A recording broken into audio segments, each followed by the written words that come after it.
Assalamualaikum warahmatullahi wabarakatuh. Selamat pagi semua, salam sejahtera untuk kita semua. Perkenalkan, nama saya Aldi Nur Hakim dengan NIM 03031282025081 dari Teknik Kimia Kelas A Indralaya, Fakultas Teknik Universitas Sriwijaya. Pada pertemuan kali ini, saya akan menjelaskan tentang screw elevator. Untuk tahu lebih lanjut, yuk simak videonya. Pertama-tama, apa sih itu screw elevator? Screw elevator merupakan alat mekanik yang menggunakan pisau berbentuk skrup yang berputar. Pisau ini biasa kita sebut dengan flighting. Seperti gambar di bawah, itu merupakan pisau yang kita sebut dengan flighting. Nah, setelah mengetahui apa sih itu screw elevator tadi, kita juga harus mengetahui nih, apa sih itu fungsi dari screw elevator. Screw elevator memiliki fungsi yang sangat cocok pada pemindahan berbagai macam bahan dalam suatu ruangan yang relatif kecil, seperti pada pemindahan boiler abu, bahan semi padat, pakan ternak, bahkan hingga limbah padat perkotaan juga bisa loh. Untuk tabel di bawah, itu merupakan beberapa contoh material yang bisa digunakan pada pemindahan menggunakan screw elevator. Setelah kita mengetahui tentang definisi dan fungsi barusan, kita juga akan membahas mengenai jenis-jenis dari screw elevator. Jadi, pada jenis screw elevator terbagi atas dua, yaitu standar screw elevator dan super screw elevator. Pada standar screw elevator terbagi juga atas dua. Yang pertama, strike inlet top drive pedestal base dan offset inlet top drive pedestal base. Sedangkan pada super screw elevator terbagi atas 8 tipe. Tipe yang pertama, strike inlet top drive pedestal base. Tipe kedua, offset inlet top drive pedestal base. Tipe ketiga, strike inlet top drive bottom PTO feeder and drive. Tipe keempat, offset inlet top drive bottom PTO with drive. Tipe kelima, strike inlet bottom drive thrust head. Tipe keenam, offset inlet bottom drive thrust head.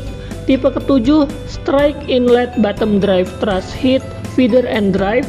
Dan tipe yang kedelapan yaitu offset inlet bottom drive thrust head with drive.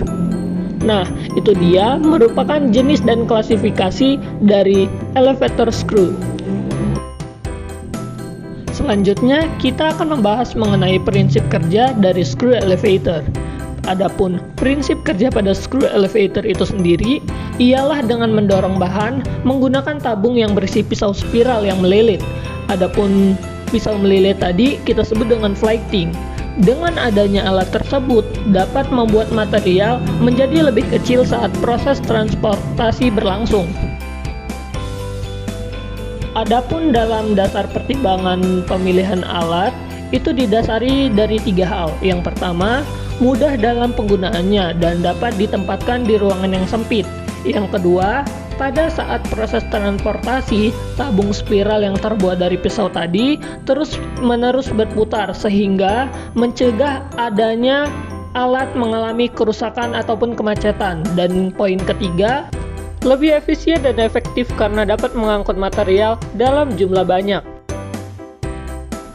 Nah, selanjutnya mengenai prinsip perancangan alat. Dalam prinsip perancangan alat ada 3 poin. Yang pertama, panjang dari alat screw itu sendiri maksimal 100 feet atau kurang lebih 30 meter. Jika lebih dari itu, maka harus dilakukan peralatan bersambung. Yang kedua, dalam pemilihan diameter screw harus dibandingkan dengan berapa besar material yang akan kita pindahkan. Dan yang terakhir, pada tabung atau pisau yang melilit harus terbuat dari bahan baja ataupun stainless steel. Karena apa?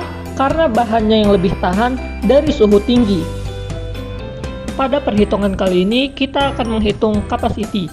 Nah, sebelumnya diketahui pada soal screw blade diameternya sebesar 300 mm, drive shaft diameternya sebesar 60 mm, pitch-nya sebesar 250 mm, screw blade thickness-nya sebesar 4 mm, dan revolution per menitnya sebesar 1000.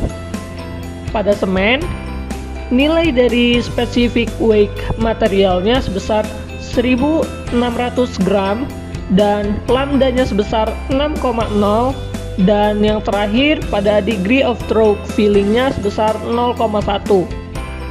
Pada soal ini, kita memakai rumus capacity sama dengan P dalam kurung screw diameter dalam satuan desimeter dikurang dengan drive shaft diameter dalam satuan desimeter tutup kurung kuadrat dikalikan dengan pitch dalam satuan desimeter dikalikan dengan revolution per menit dikalikan dengan specific weight of the material dikalikan dengan degree of true filling dan dikalikan dengan 60/4. Setelah kita mengetahui rumus, masukkan nilai-nilai yang sudah diketahui tadi ke dalam rumus tersebut dan didapatkan nilai sebesar 108,518 ton per jam. Pada pembuatan video kali ini, saya memakai dua buku rujukan dan referensi. Yang pertama, Perry R.H. and Green D.W. 1997, Perry Chemical Engineer Handbook edisi ke-8, dan buku Woodcock C.R. Mason G.S. 1995 Book Solid Handling and Introduction to the Practice and Technology. Sekian video pembelajaran dari saya. Akhir kata, wassalamualaikum warahmatullahi wabarakatuh. See you.